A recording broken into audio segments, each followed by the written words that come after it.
اس طرح کا ماحول رکھیں کہ پیچھے جو احباب ہیں وہ بھی اطمینان سے بیٹھ سکیں۔ دو چار باتیں انتہائی مختصر وقت میں آپ کی خدمت میں عرض کرنی ہے۔ نبی پاک صلی اللہ تعالیٰ علیہ وسلم اس معاشرے میں تشریف لائے تھے جو معاشرہ بڑا سخت تھا، بگڑا ہوا تھا، اور لوگوں کے دل، طبیعتیں اور ذہن انتہائی سخت ہو گئے تھے۔ دو تین وجوہات ایسی ہوتی ہیں جو انسان کو سخت کر دیتی ہیں۔ ایک تو بعض اوقات ہمارے ارد گرد کا ماحول اس طرح کا ہوتا ہے کہ طبیعتیں سخت ہو جاتی ہیں۔ ایک یہ ہوتا ہے کہ کچھ لوگ غریب ہوتے ہیں، کمزور ہوتے ہیں، تو وہ اپنی احساس کمزوری کی وجہ سے دوسروں کے حق میں سخت ہو جاتے ہیں۔ ایک یہ ہوتا ہے کہ سوسائٹی میں جب قانون موجود نہیں ہوتا اور ہر شخص اپنی لاٹھی اور اپنی بھینس کے قانون پر عمل کرتا ہے تو پھر بھی لوگ سخت ہو جاتے ہیں۔ یہ دو چار وجوہات ہیں جس کی وجہ سے طبیعتیں سخت ہو جاتی ہیں۔ ایک بڑا اچھا رہنما، اچھا راہبر، اچھا انسان اس معاشرے کے اندر آ کے اگر کوئی سنجیدہ فکر، اچھی سوچ، انقلابی زاویے پیش بھی کرتا ہے تو اسے قبول اس لیے نہیں کیا جاتا کہ لوگوں کے رویے سخت ہوتے ہیں۔ تو سخت ترین رویوں کے اندر جب وہ شخص کوئی بات کرتا ہے تو لوگ اپنی تلخی کی وجہ سے جھٹلا دیتے ہیں۔ جیسا آج کل آپ دیکھتے ہیں، آپ کسی کو کسی درویش کی، کسی اللہ والے کی بات سنائیں تو کہتا ہے میں بڑے مولوی ویکھے، بڑے پیروں کو جانتا ہوں۔ بس ٹھیک ہے، رویہ سخت ہو گیا ہے۔ اس میں سوسائٹی کا مجموعی کردار ہے، لوگ پھر اس رویے کا شکار ہو جاتے ہیں۔ اللہ کے پیارے رسول صلی اللہ تعالیٰ علیہ وسلم نے جب اس معاشرے کے اندر آغاز تبلیغ فرمایا تو ان ساری باتوں کا، ان سارے رویوں کا، ان ساری تلخیوں کا، رنجشوں کے اس سخت ماحول کا حضور کو بھی سامنا کرنا پڑا۔ لیکن رب فرماتا ہے میں نے اپنے محبوب کو بڑا نرم دل دے کے دنیا میں بھیجا۔ آپ جب اپنی طبیعت میں نرمی رکھتے ہیں، حوصلہ رکھتے ہیں، دلیری رکھتے ہیں، وسعت قلبی کا مظاہرہ کرتے ہیں، تو پھر بہت سارے لوگ ایسے ہوتے ہیں جو آپ کے ظرف میں آ کے سما جاتے ہیں۔ قرآن مجید کی جو آیہ کریمہ میں نے تلاوت کی، اللہ کریم نے فرمایا فَبِمَا رَحْمَةٍ مِّنَ اللَّهِ لِنْتَ لَهُمْ، اے محبوب اللہ کی کیسی رحمت ہوئی کہ آپ اپنے غلاموں کے لیے نرم دل ہو گئے۔ وَلَوْ كُنْتَ فَظًّا غَلِيظَ الْقَلْبِ لَانفَضُّوا مِنْ حَوْلِكَ، اگر آپ سخت دل، سخت مزاج ہوتے تو یہ آپ کے پاس سے بکھر جاتے، ٹوٹ جاتے۔ رسول کائنات صلی اللہ تعالیٰ علیہ وسلم کے دل نور کی جو نرمی ہے، دل کے اندر جو وسعت ہے، جو لوگوں کے حق میں حضور کے دل کے اندر کرم نوازیاں ہیں، انہوں نے حضور کے گرد لوگوں کو جمع کیا۔ سختی تو آپ لا ہی سکتے ہیں، دو چار پانچ باتیں آپ اپنے ذہن میں سوچ لیں کہ اس بندے میں یہ بھی غلطی ہے، یہ بھی غلطی ہے، جب بھی آتا ہے مطلب کے لیے آتا ہے، ضرورت پڑتی ہے تو آتا ہے۔ آپ کو دو چار باتیں سوچ لیں، آپ کا دل سخت ہو جائے گا۔ لیکن اگر آپ یہ ذہن بنا لیں کہ یار انسانوں میں کمزوریاں بھی ہوتی ہیں، اس میں غلطیاں ہیں تو میرے اندر بھی تو ہے نا۔ اگر اس شخص کے اندر کہیں کوئی لالچ، کوئی خود غرضی، کوئی خود نمائی جاگ جاتی ہے تو میں بھی انسان ہوں، ممکن ہے کسی مقام پہ میرے اندر بھی وہ چیزیں پائی جاتی ہوں۔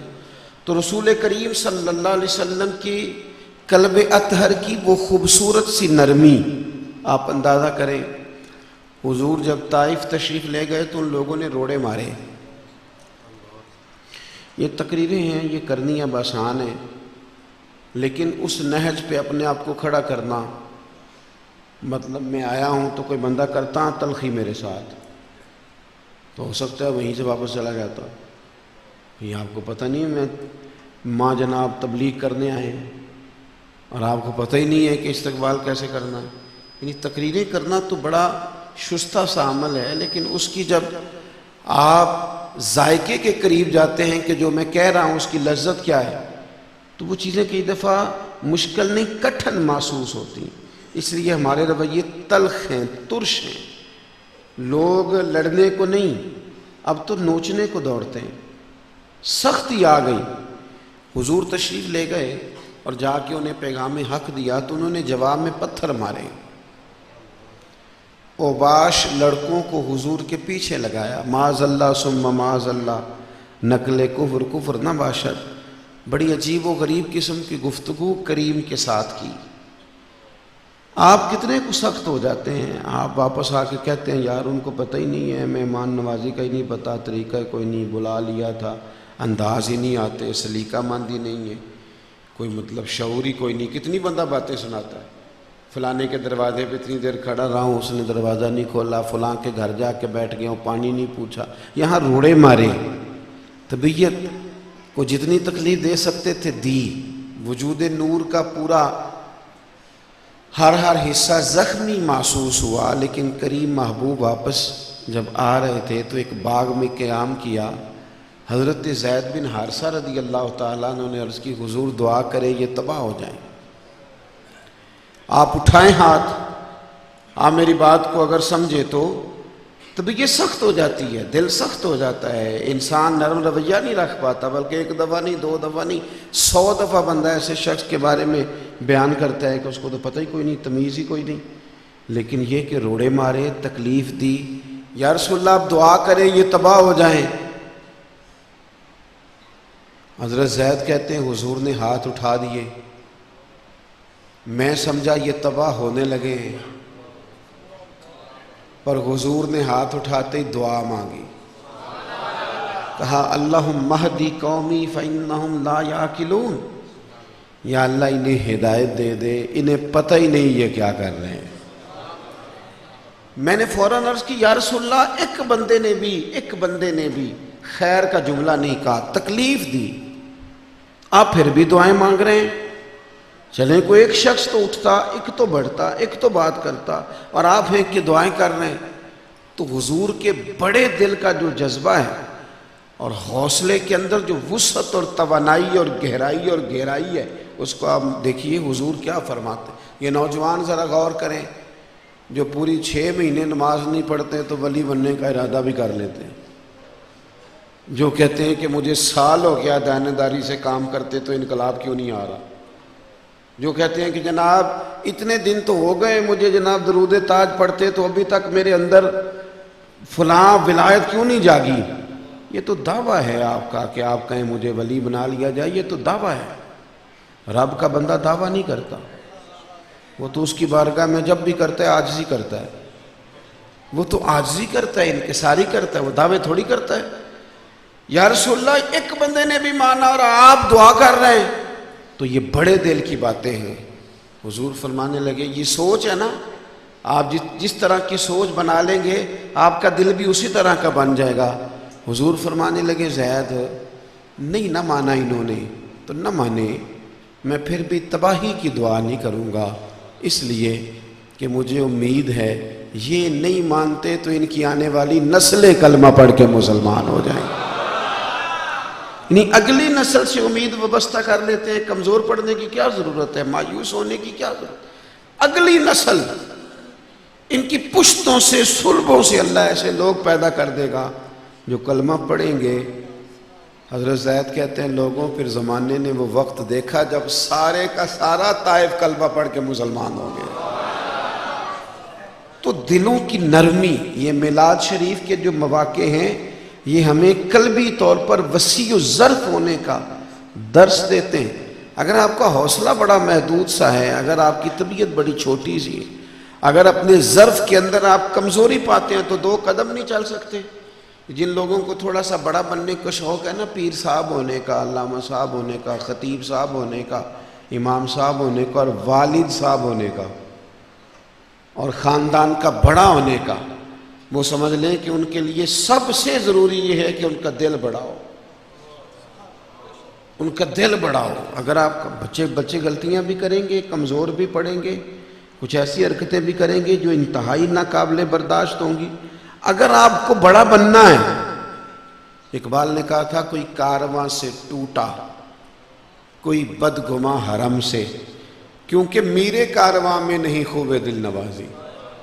کہنے لگا جو کارواں کا بڑا ہے نا اس کا دل چھوٹا ہے، اس لیے کوئی کارواں سے ٹوٹ گیا، کوئی بدگمان ہو گیا۔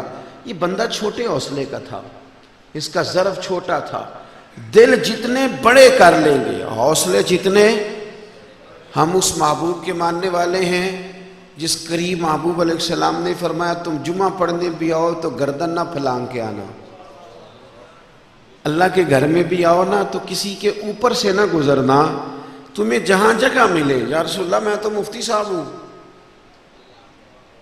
حضور میں تو شیخ صاحب ہوں، میرا تو جناب فلانا فلانا درجہ ہے، تخصیص نہیں کی۔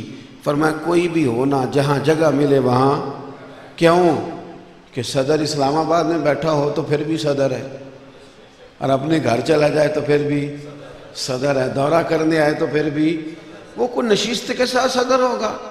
اگر آپ میں کچھ ہے تو آپ اگلی سیٹ پہ بھی وہی ہیں اور پچھلی پہ بھی وہی ہیں۔ آپ کا حوصلہ جتنا بڑا ہوگا، ظرف جتنا بڑا ہوگا، آپ کے دل کے اندر جگہ جتنی بڑی ہوگی، آپ کی طبیعت کے اندر جس کے اندر زیادہ حوصلے بڑے ہوں گے، دلیریاں بڑی ہوں گی، اتنا آپ محسوس کریں گے کہ آپ کی زندگی کے اندر ماحول بھی بڑا ہو گیا۔ اللہ کے پیارے رسول صلی اللہ تعالی علیہ وسلم گزر رہے تھے، بخاری مسلم دونوں میں حضرت انس بن مالک رضی اللہ تعالیٰ عنہ کی مرویات میں سے حدیث موجود ہے۔ چادر مبارک سرخ دھاری دار کندھے پہ رکھی ہوئی تھی، ایک شخص نے پکڑ کے چادر پیچھے سے کھینچی، گردن مبارک پہ نشان پڑ گیا۔ حضور نے پلٹ کے پیچھے دیکھا تو کہنے لگا میں کچھ مانگنے آیا تھا۔ کبھی گلے میں چادریں ڈال کے بھی مانگا جاتا ہے، یہ بھی کوئی طریقہ ہے؟ یا رسول اللہ کچھ مانگنے آیا تھا، لیکن حضرت انس کہتے ہیں قسم اللہ کی، جب حضور نے اس کی طرف رخ پھیرا تو نبی کریم نے مسکرانا شروع کر دیا۔ یہ ٹائم ہے جب آپ کے مسکرانے کا اندازہ ہوتا ہے کہ آپ کتنے بڑے ہیں، یہ وقت ہے جب اندازہ ہوتا ہے۔ کچھ لوگ کہتے ہیں میں اچھے کے ساتھ اچھا ہوں، تو اچھے کے ساتھ تو برا کوئی بھی نہیں ہوتا۔ کچھ کہتے ہیں مجھ سے بری بات برداشت نہیں ہوتی، تو اچھی تو برداشت کرنی نہیں پڑتی، اچھی بھی برداشت کرنی پڑتی ہے، ہاں نہ تو کرے نا، برداشت کون سی کرنی ہوتی ہے؟ تو کمال بندے ہیں بھائی، کہتے ہیں مجھ سے بری بات ہے تو آپ سے برداشت کیا ہوتا ہے؟ کچھ بھی نہیں۔ تو کمزور آدمی اپنے دل کو، اپنے حوصلے کو بڑا کرے۔ حضور مسکرائے، فرمایا کیا کہا؟ حضور مانگنے آیا تھا، فرمایا دو پہاڑیوں کے درمیان جتنی بکریاں کھڑی ہیں ساری اس کو دے دو، ایک دو چار نہیں ریوڑ ہی دے دو۔ وہ ریوڑ لے کے چلا گیا اور اپنے گاؤں جا کے، قبیلے جا کے کہنے لگا سارے مدینے چلو۔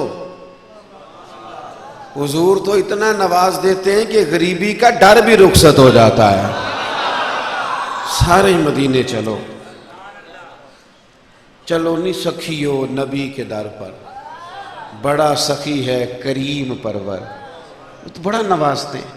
اپنی طبیعت میں وسعت لائیں۔ میلاد شریف کے جتنے بھی مہینہ، جتنا بھی وقت آ رہا ہے، اس میں اپنی طبیعت وسیع کریں۔ دو ایک باتیں اور آپ کی خدمت میں عرض کر کے بات ختم کرتا ہوں۔ میلاد شریف کی محفلیں کرنی ہیں انشاءاللہ سارا سال،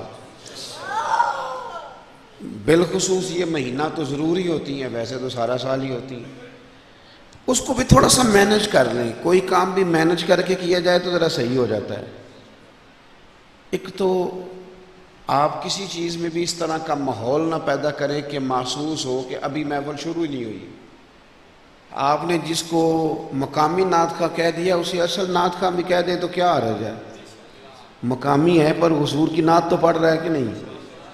تو مختصر آپ نعت شریف ایک دو رکھیں، اور تلاوت قرآن مجید بڑی۔ میں اکثر محافل میں، اب تو سارا ملک گھوم لیا، ہر نقیب کہتا ہے سارا قرآن ہی حضور کی تعریف ہے، کہتے ہیں نا سارے نعت خواہ کہتے ہیں سارا قرآن ہی حضور کی، تو پھر یار پڑھنا کچھ اور صورتاں، پھر عجیب بات ہے کہ تلاوت ایک نعتیں چھ، اگر سارا قرآن حضور کی تعریف ہے تو سنا نہ پھر کچھ آیتیں، کچھ قرآن پاک کا بھی مزاج بنائیں۔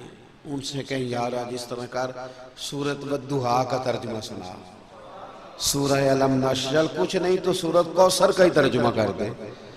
یہ بھی حضور کی عظمتوں پہ نازل ہوئی۔ قرآن پاک سے دلچسپی پیدا کریں۔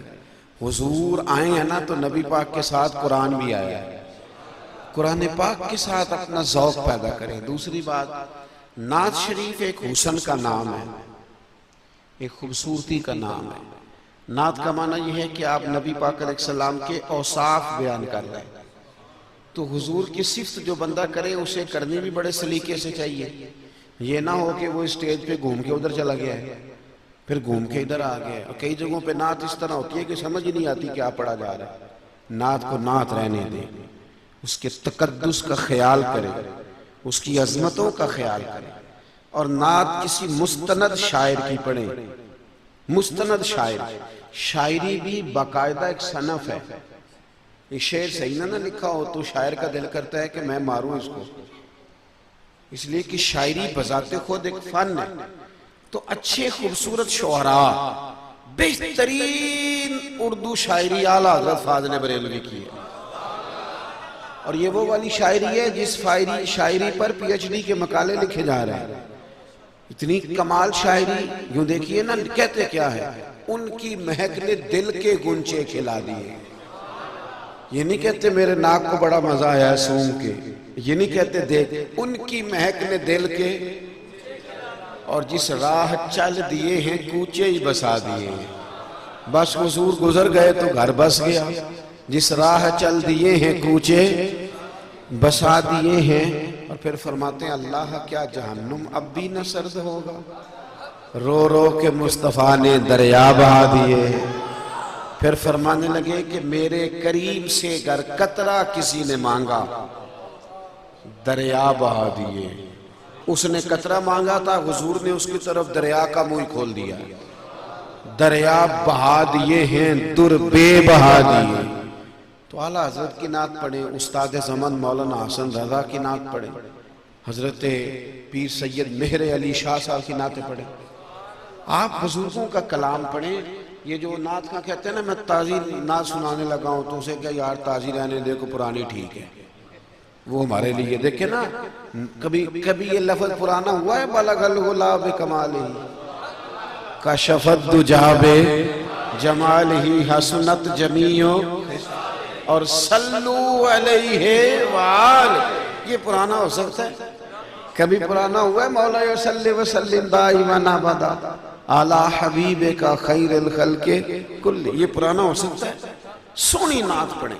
اور نعت کے لیے آواز کی اور سر کی ضرورت نہیں ہوتی، نعت کے لیے تو حضور کی محبت کی ضرورت ہوتی ہے، حضور کی محبت۔ میں نے دوستوں کو نا جمعے والے دن بتایا تھا، میں مسجد نبوی شریف سے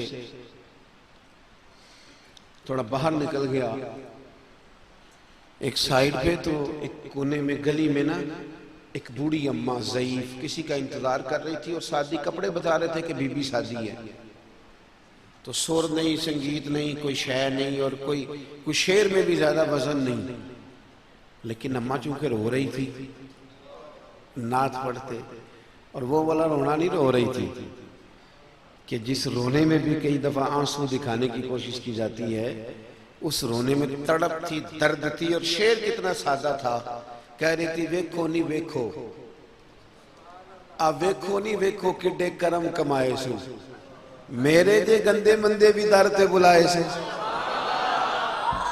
آپ دیکھیں کہ لفظ کتنے سادے ہیں اور ان کا حسن کتنا پاکیزہ ہے، اس میں تازگی کتنی ہے، نورانیت کتنی۔ تو اچھی نعت پڑھیں۔ واعظ و نصیحت کا مطلب ہوتا ہے کسی کو رسول اللہ کا دین بتانا صلی اللہ علیہ وسلم۔ اس میں بعض اوقات ایسے شخص کو دعوت دینی جاتی ہے جو اتنا جوش میں آتا ہے کہ ہوش بھی قائم نہیں رہتا اس کا۔ سنجیدہ بات ہو، حضور کی تعریف میں بڑی احادیث ہیں، بڑی آیات ہیں، بڑے اقوال ہیں، ان کو بڑی سنجیدگی اور سلیقے سے بھی بیان کیا جا سکتا ہے۔